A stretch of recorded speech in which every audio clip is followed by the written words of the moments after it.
আমরা বিদেশি যারা প্রবাসী কোনোদিনই ভোট দিতে পারিনি। যখনই আমরা একটা ভোট দিতে পারছি আমাদের অনুভূতি অবভিয়াসলি অনেক আনন্দ, যেহেতু আমরা ভোটে পার্টিসিপেট করতে পারতেছি।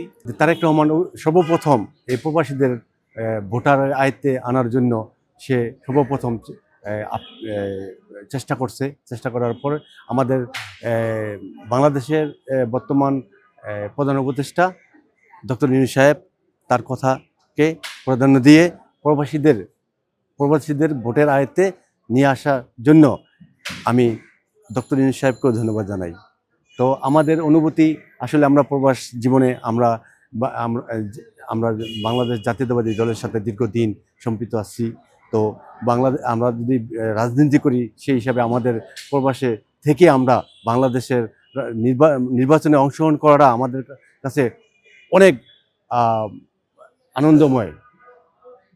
তো এই জন্য আমি অনেক আনন্দিত এবং আমি জাপান প্রবাসী আমি নিজেও জাপানে আমার নির্বাচনী প্রচারণা যেমন আমার কিছু বাংলাদেশের পল্লবীতে আপনার ঢাকা 16 আসনের আমিনুল হক ভাইয়ের নির্বাচনী প্রচারণা করছি জাপানে বসে।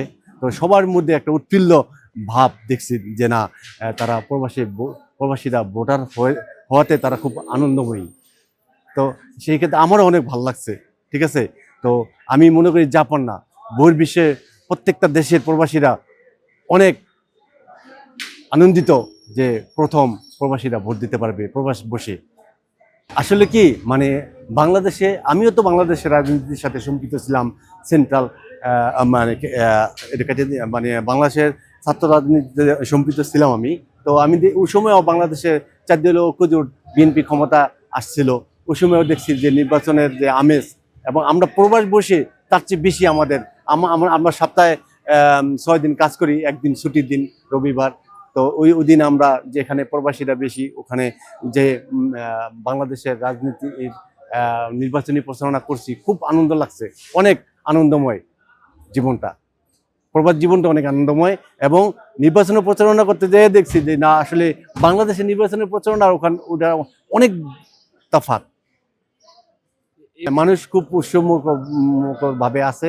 এত বছর পর আজকে প্রবাসীরা ভোট দিতে পারছে, এটা গর্বিত।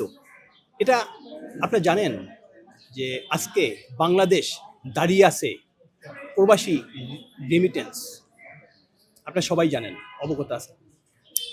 যখন এই ফেসিবাদী 17 বছর পর ফেসিবাদী চলে গেল, আমাদের ডক্টর ইউনূস স্যার আসলো, সে কিন্তু জানে, যেহেতু সে ইকোনমি নিয়ে পড়াশোনা করছে, সে একটা ব্যাংকের মালিক ছিল, সে জানে যে বাংলাদেশে বিদেশিদের এই যে আমরা প্রবাসী আমাদের কতটুকু আমরা বাংলাদেশ আমাদের কাছ থেকে সাপোর্ট পাচ্ছে। যখনই ফেসিবাদী চলে গেল তখনই আমরা এবং আমাদের স্যার চিন্তা করলো যে নো, এখানে বিদেশিরা বাংলাদেশকে টিকিয়ে রাখছে, তাদের তো ভোটের অধিকার দেওয়া উচিত, নম্বর 1। নম্বর 2, আমাদের প্রিয় নেতা জনাব তারেক রহমান, আমরা ইউরোপের মাটিতে সংগ্রাম করেছি, আমরা বলতে শিখেছি যে আমরা কেন ভোট দিতে পারবো না। সব মিলিয়ে আমাদের প্রিয় নেতা জনাব তারেক রহমান সাহেব, সেও আমাদের প্রধান উপদেষ্টা, তার সঙ্গে আলাপ করে সেও চিন্তা করেছে যে বাংলাদেশ যারা টিকিয়ে রেখেছে রেমিটেন্স দিয়ে, আমরা তো রেমিটেন্স যোদ্ধা ভাইয়া, কেন আমরা ভোট দিতে পারবো না। এই নিয়ে আমাদের অনেক আলাপ আলোচনা হয়েছে। শেষ পর্যন্ত আমাদের প্রিয় নেতা তারেক রহমান সাহেব আলাপ আলোচনার মাধ্যমেই আমরা এই ভোট দেওয়ার একটা সুযোগ পেয়েছি। এই জন্য আমরা ধন্যবাদ দিচ্ছি প্রথমেই আমাদের প্রধান উপদেষ্টা এবং আমাদের জনাব তারেক রহমানকে।